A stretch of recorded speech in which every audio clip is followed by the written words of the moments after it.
Kematian adalah misteri yang menyatukan semua manusia. Tetapi, cara kita memperlakukan mereka yang telah pergi mencerminkan kepercayaan, budaya, dan bahkan ketakutan terdalam kita.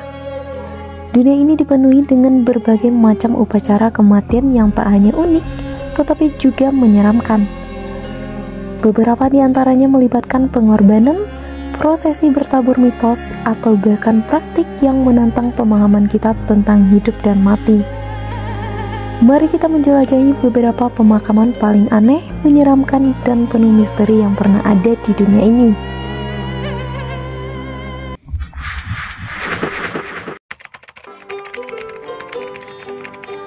Famadihana adalah ritual penghormatan leluhur yang dilakukan setiap 7 tahun sekali.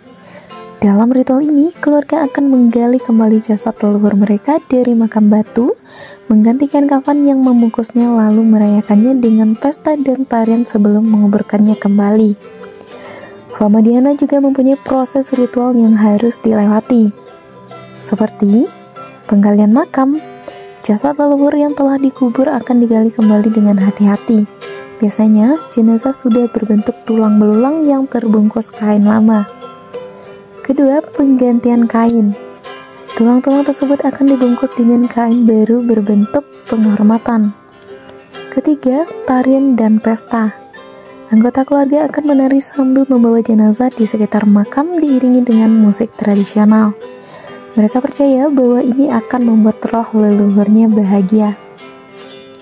Kemudian doa dan pesan kepada leluhur. Keluarga akan berbicara kepada jenazah, menyampaikan doa, permohonan, bahkan menceritakan kejadian terbaru dalam keluarga. Penguburan kembali setelah ritual selesai, jasad dikembalikan ke dalam makam hingga ritual berikutnya dilakukan 7 tahun kemudian. Lama juga ya? Makna dibalik Famadihana ini adalah untuk mencerminkan kepercayaan bahwa roh leluhur masih memiliki hubungan dengan keluarga yang hidup. Famadihana juga dianggap sebagai kesempatan untuk mempererat hubungan keluarga, baik yang masih hidup maupun yang sudah meninggal. Mereka percaya bahwa roh leluhur tidak akan bisa mencapai kehidupan setelah mati atau alam baka sebelum ritual Famadihana dilakukan.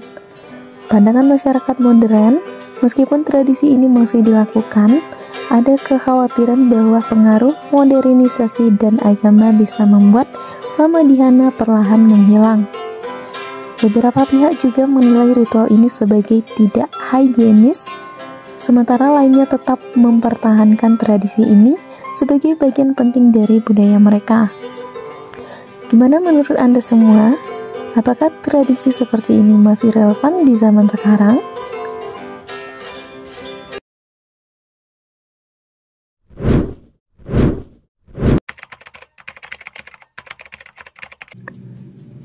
Pemakaman langit di Tibet atau dikenal sebagai Sky Burial adalah praktik penguburan tradisional yang dilakukan oleh masyarakat Tibet dan beberapa kelompok etnis lain di daerah Himalaya. Dalam tradisi ini, jenazah diletakkan di atas puncak gunung atau dataran tinggi agar burung pemakan bangkai seperti burung nasar memakan tubuh tersebut. Pemakaman langit didasarkan pada ajaran Buddhisme Tibet, khususnya konsep Bardo, yang menyatakan bahwa setelah kematian, jiwa telah meninggalkan tubuh dan tubuh yang kosong tidak lagi memiliki makna. Oleh karena itu, tubuh dikembalikan ke alam sebagai bentuk dana kedermawanan terakhir, memberi makan burung dan melanjutkan siklus kehidupan. Pemakaman langit juga memiliki beberapa tahapan, seperti yang pertama persiapan. Tubuh dibawa ke tempat pemakaman khusus pegunungan. Kemudian para biksu membacakan doa dan mantra untuk membimbing jiwa yang telah pergi. Selanjutnya penguraian tubuh. Jenazah dipotong-potong oleh rokyapa atau pemotong tubuh. Ngeri juga ya. Tulang dihancurkan dan dicampur dengan tepung jelai untuk memudahkan dimakan burung. Ketiga, dikonsumsi oleh burung nasar. Burung nasar atau Gyps himalayensis memakan tubuh hingga habis. Jika burung-burung menolak memakan, dianggap sebagai pertanda buruk bagi roh almarhum. Setelah tubuh habis, roh dianggap telah berhasil mencapai perjalanan selanjutnya dalam siklus reinkarnasi. Pemakaman langit di Tibet juga memiliki beberapa alasan masuk akal untuk kita pahami. Yang pertama, geografi. Tanah yang keras dan berbatu di Tibet sulit untuk digali, sehingga penguburan tanah tidak praktis. Kedua, keterbatasan kayu. Kayu langka di Tibet membuat kremasi sulit dilakukan. Dan kepercayaan spiritual diyakini sebagai cara terbaik untuk mengakhiri kehidupan dan membantu roh menuju reinkarnasi.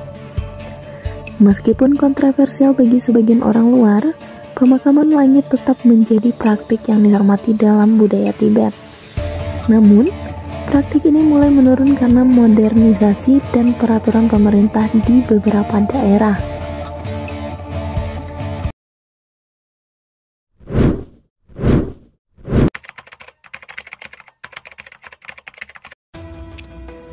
Endokanibalisme di suku Fore, Papua Nugini adalah praktik memakan tubuh kerabat yang telah meninggal sebagai bentuk penghormatan dan hubungan spiritual. Tradisi ini berlangsung hingga pertengahan abad ke-20 dan terutama dilakukan oleh wanita dan anak-anak. Suku Fore meyakini bahwa dengan mengkonsumsi tubuh leluhur mereka, jiwa orang yang telah meninggal akan tetap hidup dalam diri mereka. Praktik ini juga dianggap sebagai cara berbagi kesedihan dan menghormati orang yang telah meninggal. Sayangnya, tradisi ini menyebabkan penyebaran penyakit guru, gangguan saraf fatal yang menyerang sistem otak dan menyebabkan kehilangan kendali tubuh, tremor, serta akhirnya kematian. Penyakit ini menyebar karena jenazah yang dikonsumsi seringkali mengandung prion, protein abnormal yang merusak otak.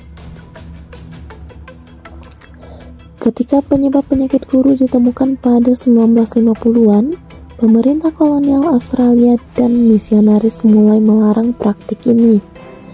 Seiring waktu, tradisi endokanibalisme di suku Fore pun menghilang. Namun, dampak penyakit guru masih terlihat hingga saat ini dengan beberapa orang tua di komunitas Fore yang masih mengalami efek sisa dari wabah tersebut.